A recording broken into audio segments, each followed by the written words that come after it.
Meet Reed Lance Rosenthal, rancher, #1 best-selling award-winning author, and unabashedly, unapologetically on the right side of the outstanding issues of our generation. But don't try to fence him in. Sometimes his positions will surprise you, because Reed is definitely his own man, with his own opinions. You might love him, you might hate him, but you won't be able to stop listening. Step over to the right side with Reed.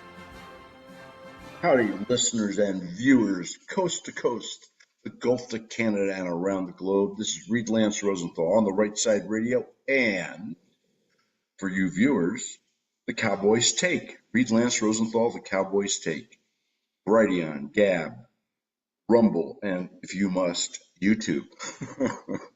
Yes, because Google's not your friend, and they're really not your friend during this election season, as we'll be discussing.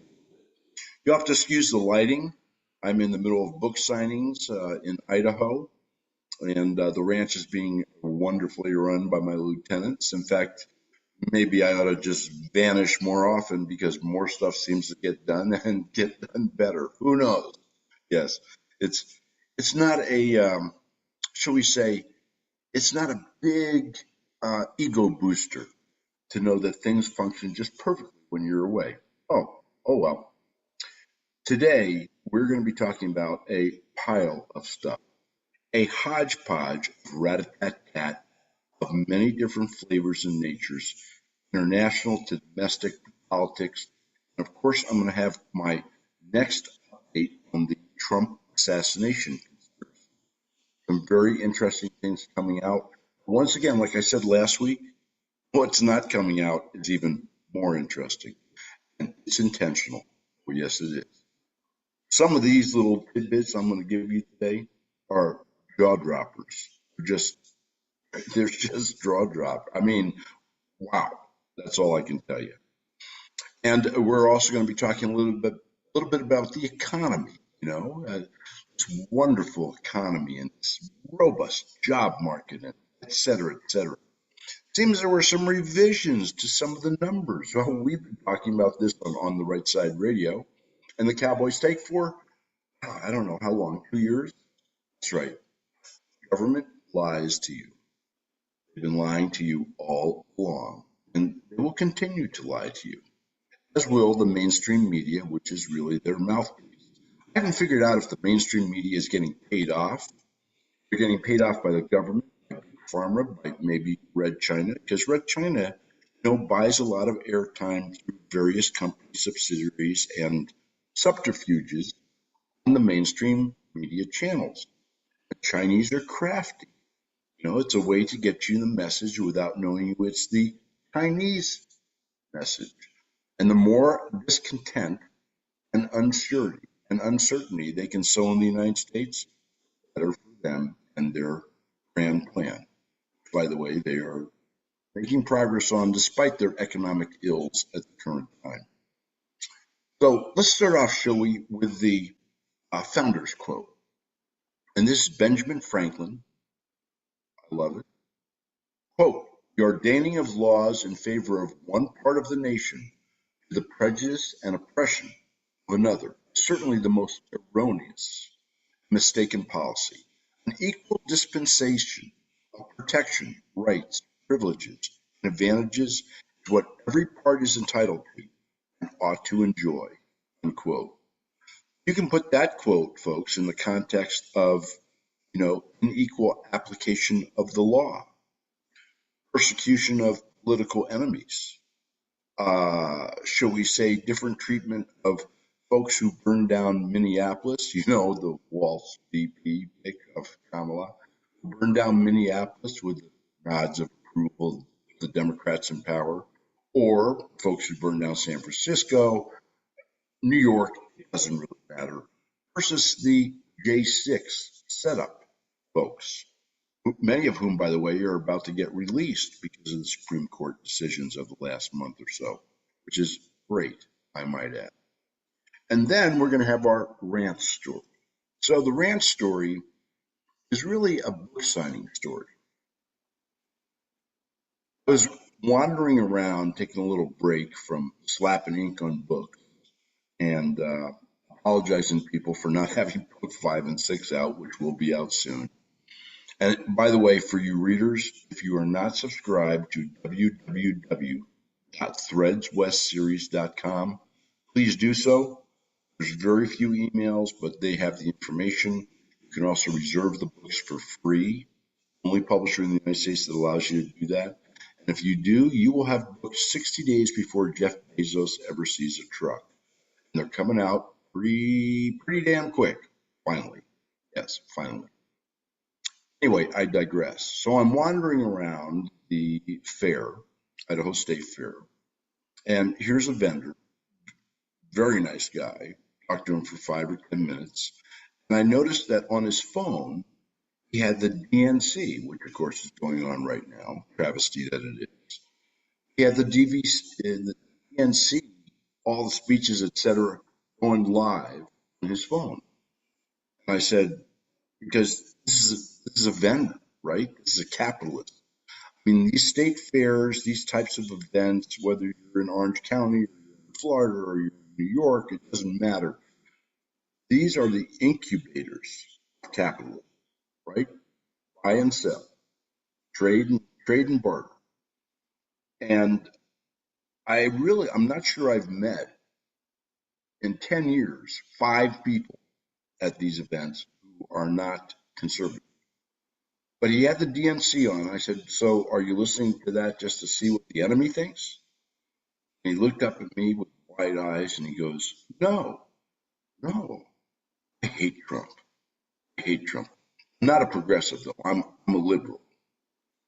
And Kamala, she's going to take care of it. She's going to equalize things. Wow.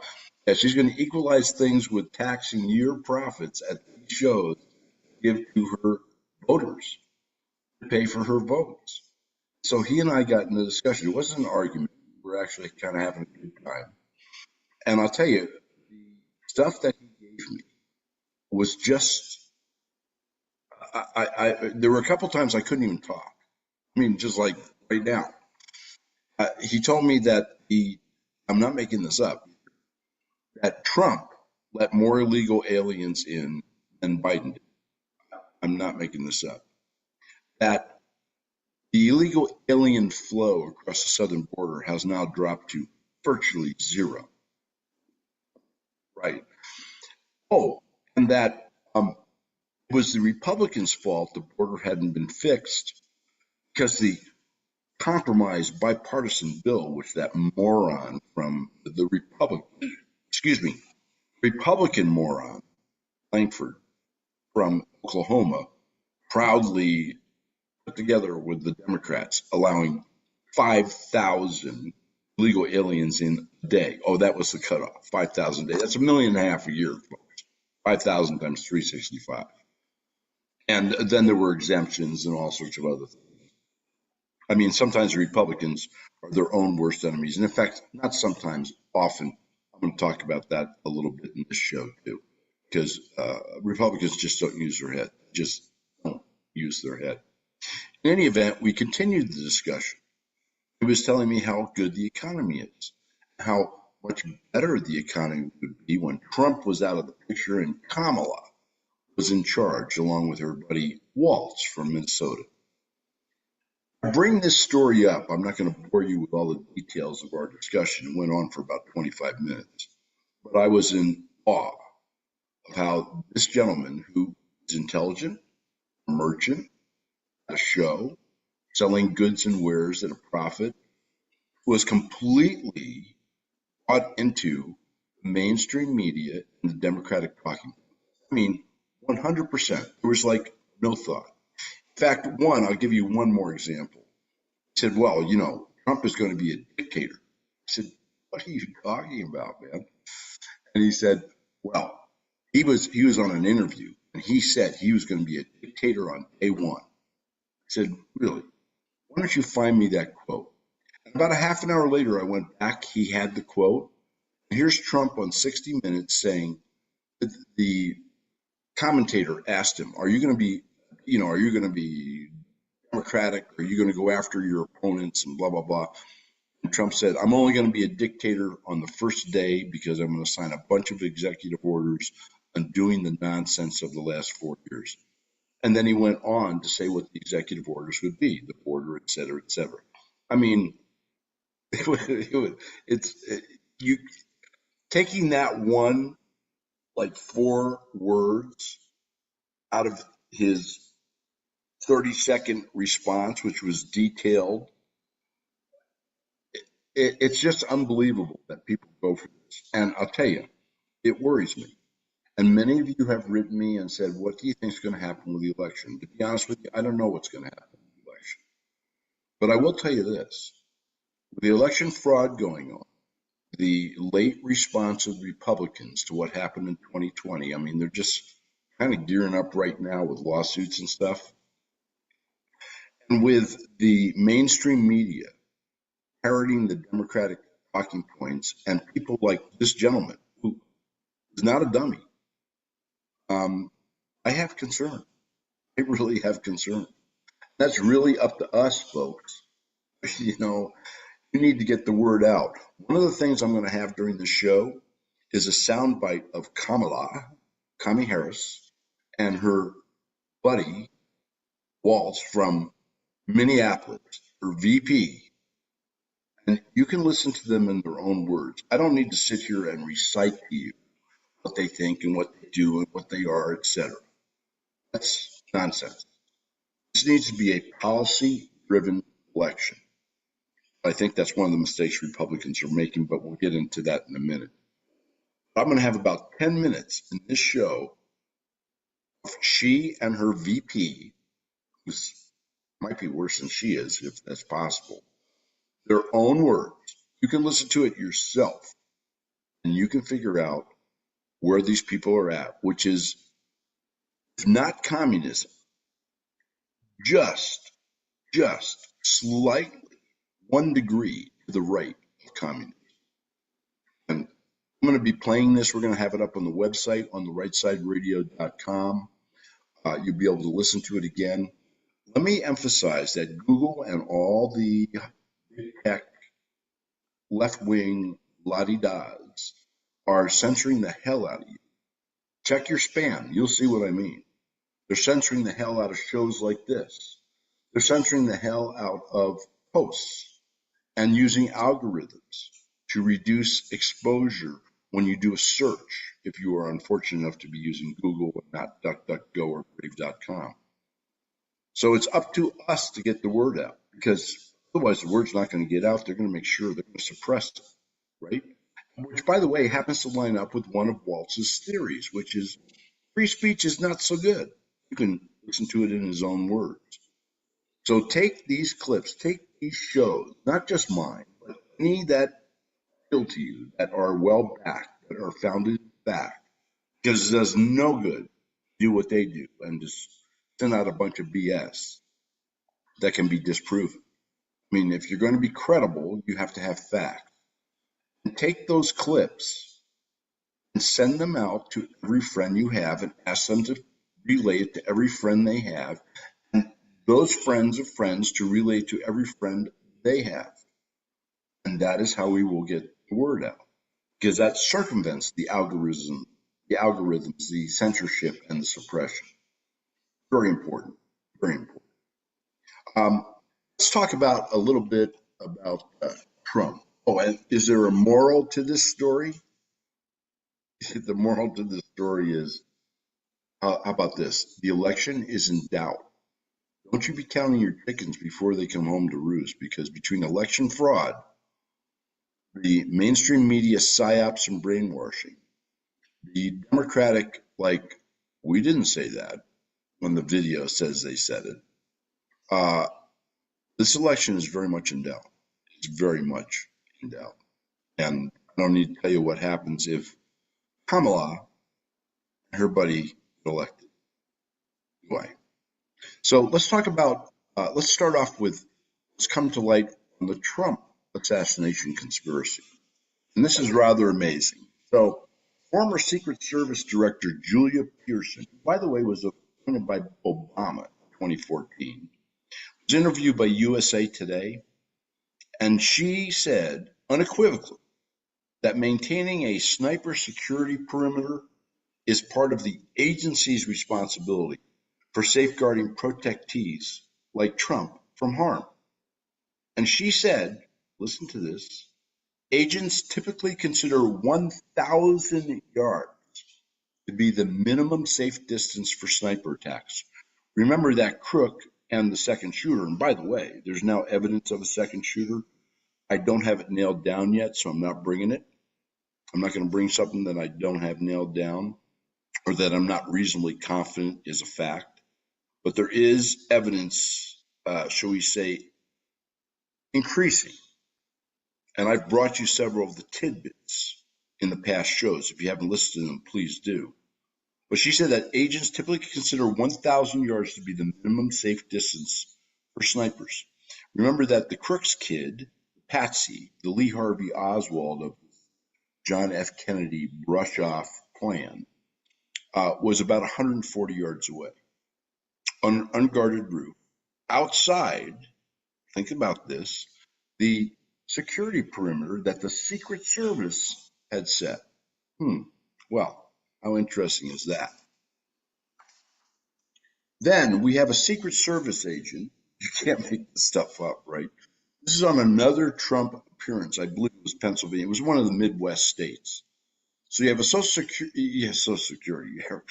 We need Social Security. You have a Secret Service agent who, in the middle, like 5 minutes before Trump's supposed to take the stage, disappears. Doesn't tell her superior, doesn't tell the Trump detail. And the superior, in doing a final minute check, good for them, finds her in the safe room. This is where they bring the protectee if something goes wrong, so they can guard it, etc. Breastfeeding with 2 unauthorized family members that she brought in through the security perimeter. First of all, I want you to think about the fact that a Secret Service agent, think about DEI. Thank you, former Director Cheadle. Think about a DEI policy which would allow a Secret Service agent protecting a potential future president, a past president, or a current high dignitary, foreign or domestic, to bring an infant to the event. I mean, if things go bad, do you think she's going to protect her protectee or she's going to protect her baby? That's just one thing. Breastfeeding 5 minutes before the protectee takes the stage in a back room somewhere without alerting her superior with 2 unauthorized people with her. I don't care if they're family members or not. There's a major problem in the Secret Service. Major problem in the Secret Service. And by the way, there's been some whistleblowers. There's going to be some more information coming out on what exactly went down that day, which, the FBI and the CIA and the Secret Service and the Justice Department, they're still investigating, folks. It's been about 45 days, but they don't, they got to keep going on this. Yeah. But he's going to be talking about this whistleblower, what they did with the crime scene. Did you know that the FBI was in and out of that crime scene in 3 days? How many of you have seen local crime scenes where the yellow tape is up for 2 weeks while they gather evidence? 3 days. 3 days the FBI was out of there. All the tape was down. But here's something really remarkable. And it goes back to my original supposition, go back about 4 or 5 weeks when I began this assassination conspiracy series, if you will, the unfortunate series. And that is the FBI scrubbed the scene. They power washed the roof. And now, hold on to your bippy, Crook's body is gone. That's right. The shooter, the alleged shooter, the Lee Harvey Oswald circa 2024 Patsy, his body is gone. So it can't be examined. And it can't offer any evidence or clues. And in the last week, we find out that he was shot twice, not once. Oh, and who got the second shot? Now they're saying, it was the local SWAT team. Except we've already established the local SWAT team had left their position in the second story where they could have gotten a shot at. So where did the second shot come from? Was that the second shooter wanting to take out Oswald, kind of like Jack Ruby and Lee Harvey Oswald back in 1963? I mean, I can only wonder about these things. As the facts come out, I will certainly bring them to you. The body, by the way, was released by the FBI. Oh, wow, it's unbelievable. To relatives. They don't even name the relatives, and was cremated. It was cremated. Yeah. 10 days after this scene, no autopsy can be performed. You can't figure out the consistency, the type, and the materials in the bullets, which of course obscures what kind of weapon or what weapon they came from. The two bullets now, not one, two. We got that much. And so all that evidence is gone. And this was discovered by a Republican congressman who went down there to check on the body and see the facts for himself. And he was floored to find out there was no body. All gone, all burned up, so sorry, no clues left. Yes. That part of the investigation closed. We're getting closer and closer to the truth. I mean, it really makes you wonder. It really, really, really makes you wonder. And then the Trump Force 2, the second plane in the Trump campaign, which is J.D. Vance's plane. If you remember, Trump's plane had a mechanical malfunction, supposedly, in the hydraulic system, had it set down in an emergency landing in Billings, and then he took another jet to Bozeman for his rally up in Montana. Well, it seems that a few days ago, J.D. Vance's plane, Trump Force 2, had to set down an emergency landing in Milwaukee because the seals on the door popped off or something. Wow. Awful lot of strange coincidences here, aren't there, folks? Awful lot of strange coincidences here. In the meantime, because the Democrats are so obsessed with security, the DNC is a circus, right? The mainstream media is not bringing this at all. I have videos posted on the website, on the rightsideradio.com.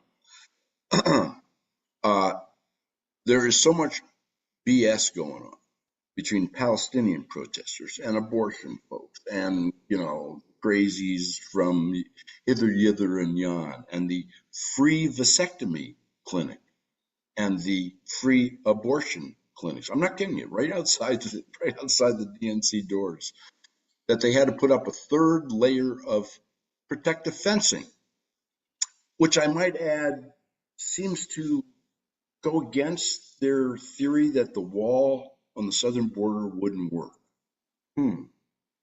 It works for the Capitol, asked Nancy Pelosi, and it works for the DNC, but it doesn't work on the border, folks. It really kind of makes you wonder, and it makes you wonder about this gentleman that I talked to at the Idaho State Fair, who doesn't kind of get the correlation. I mean, this is kind of 2 + 2 = 4, as far as I'm concerned. I do have some good news to bring to you on the election. In terms of election fraud, and this is out of Georgia. So finally, the Georgia Election Board, on a 3-2 vote, pretty close, they have now mandated, they have made it the law, that precincts cannot certify a vote until every single ballot is matched with the unique voter ID for that ballot. And if it takes more time to do that, so be it. You cannot certify the election beforehand, which is a game that was played in Georgia in 2020 and 2022. That is really good news. Now, on the bad news front of election fraud, Mark Elias, who is the, shall we say, the top election fraud, pro-election fraud attorney for the Democrats. I mean, he's like everywhere. The guy is obnoxious.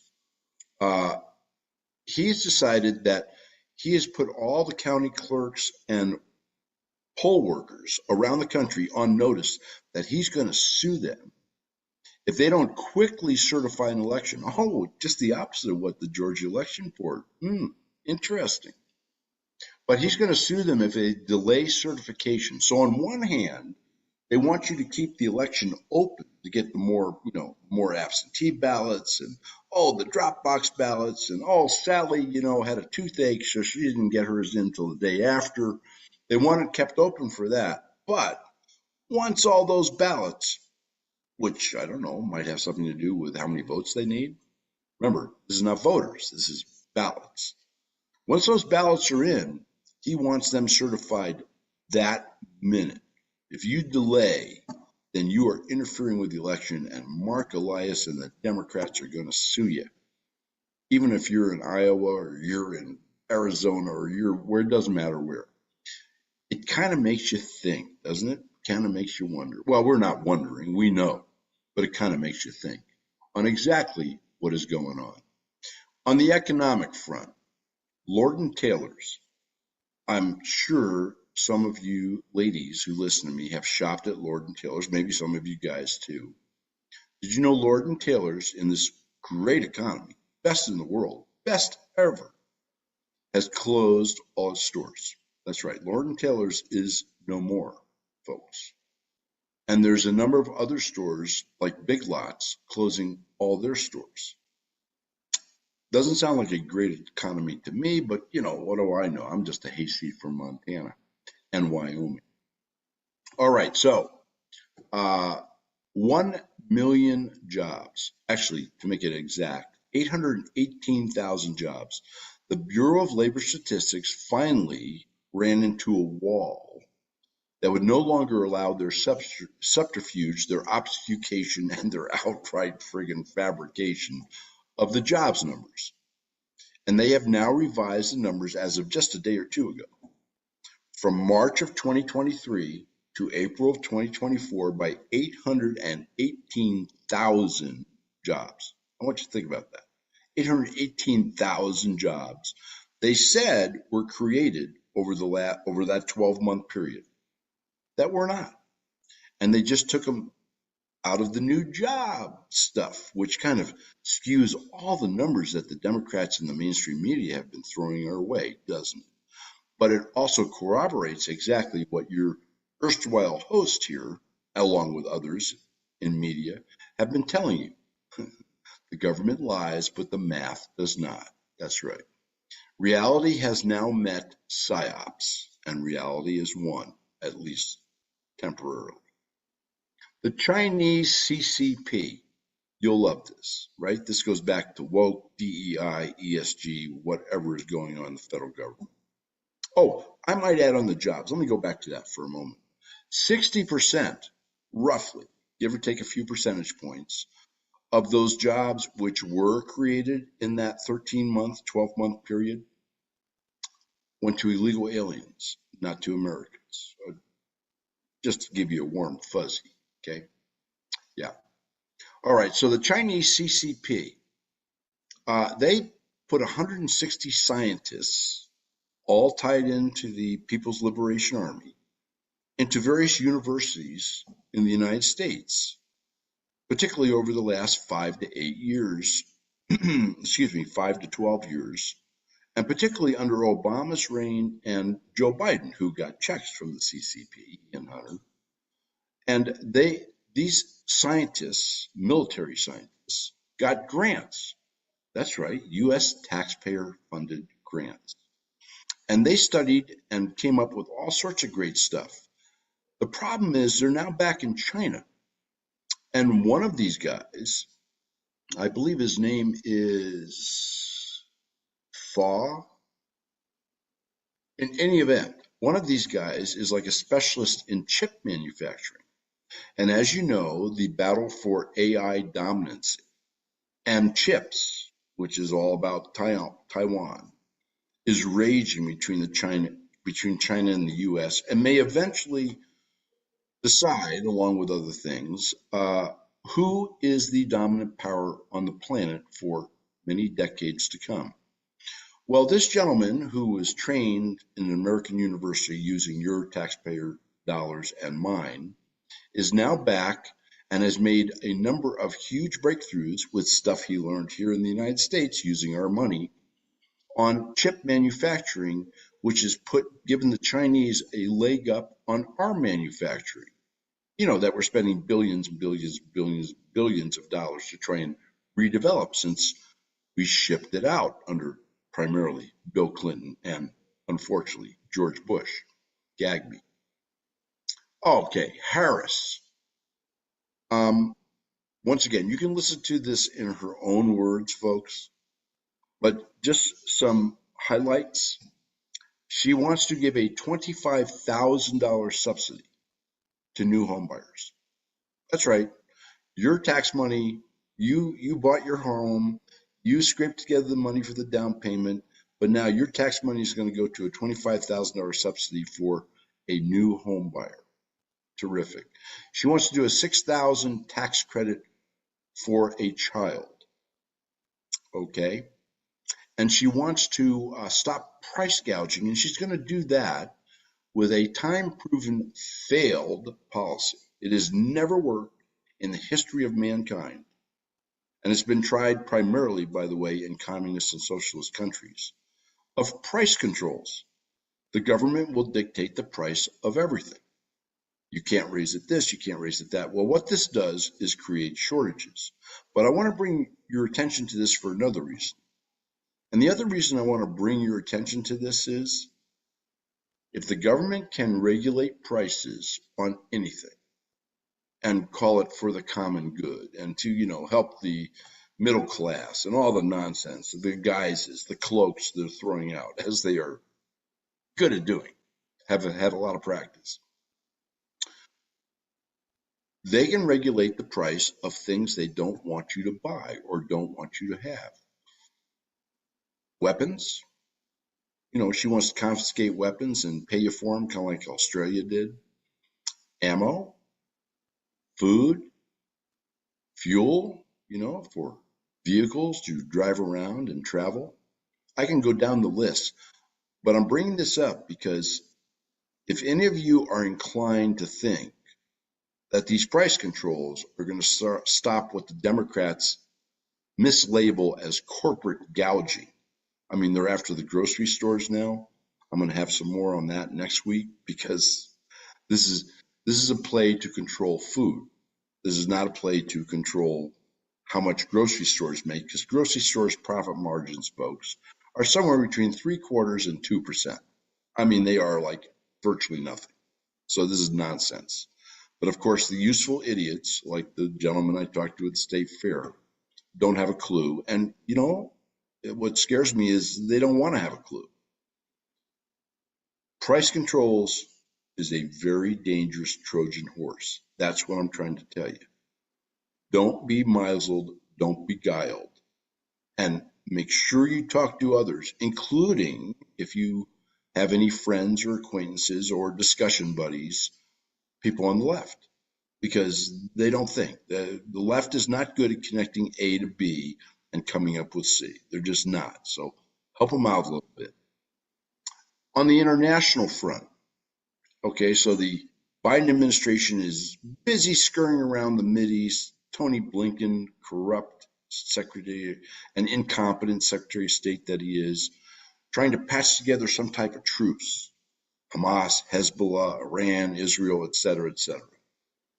And one can only wonder how much money, our money, they're paying Iran, because they've paid Iran, between Barry Obama and Joe Biden, tens upon tens of billions of dollars to be a good little Iran and not nuke anybody. It's not really where we should have spent the money when it comes to Iran, but it might be too late to do what we should have done a long time ago. In any event, the Iranian attack, which they had promised, and they had promised was going to be quite severe, has not materialized. Because, first of all, you have to understand that this administration and the real powers behind it, Barack Obama, George Soros, Nancy Pelosi, Hillary Clinton, the people who are really running the show, they don't care about Israel. In fact, they don't like Israel. They don't like Netanyahu. And they obviously, you can tell by their actions, by their speeches, favor their Palestinian constituency here in the United States.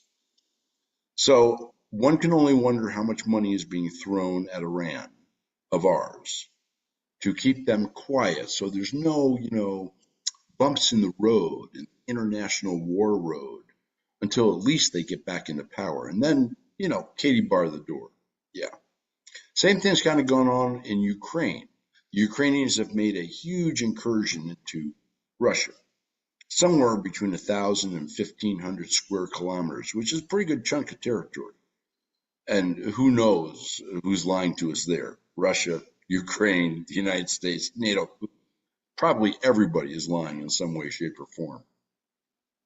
But once again, this is to forestall a wreck before the election. They don't care about Ukraine, and they don't care about Taiwan, other than the chips and their big corporate donors. And they certainly don't care about Israel or even the Palestinians, although they give them lip service. They care about getting into power, which is why when they move their lips, they're lying, whether it's through their government agencies like the BLS revising 818,000 jobs. I mean, that's kind of a pile of jobs, or anything else. Doesn't matter. Doesn't matter at all. So one of the things that I'm quite sure the Iranians are going to do, and I want you to think about this, is they will strike Israel. Now, whether or not they can be bought off till after the election, I don't know. But they cannot allow Israel to penetrate their top security zone in the middle of their capital city and take out a foreign leader. Because what that means, think about it, is that Israel can penetrate that zone and take out any of the Iranian leaders. And the Iranians can't let that slide. Neither would the United States, neither would any country, never mind what I think of Iran. I mean, this is just human nature and common sense. By the way, as an aside, the lighting is probably off in this because I'm on the road, so I don't have, shall we say, all my accoutrements to properly light up my handsome jaw, etc., etc. Don't gag, please. Don't gag. But that will improve next week. I will be back, and I will have all the goodies going for you. Okay, how about this, right?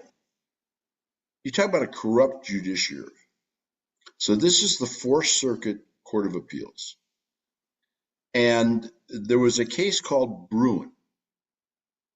And Bruin is on appeal to the Fourth Circuit. It has to do with the ability to outlaw, I'm going to sum this up for you, the ability to outlaw AR-15 style rifles, semi-automatic rifles, and possession of those rifles. It's kind of a two-edged sword. Well, there was also a Supreme Court decision, right? And that was about a year ago, which went a long ways to affirming all the 2A rights that we have. Well, the Fourth Circuit is liberal. I think the deciding, and this is where it gets back to you getting involved in the election, folks, and the Senate approves these judges, okay? The Fourth Circuit has a slight majority of liberal judges given the appointments of the last 4 years.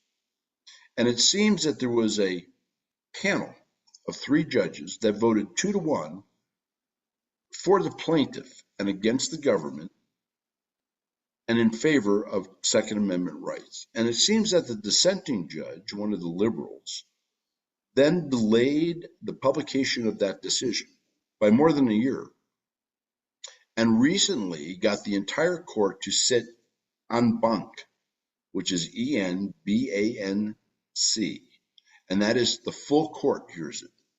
And lo and behold, after a year of delay in not publishing the decision, the entire court has now said, no, you can't have an AR-15 and you can't possess an AR-15. In other words, the opposite of what the Supreme Court decided the year before.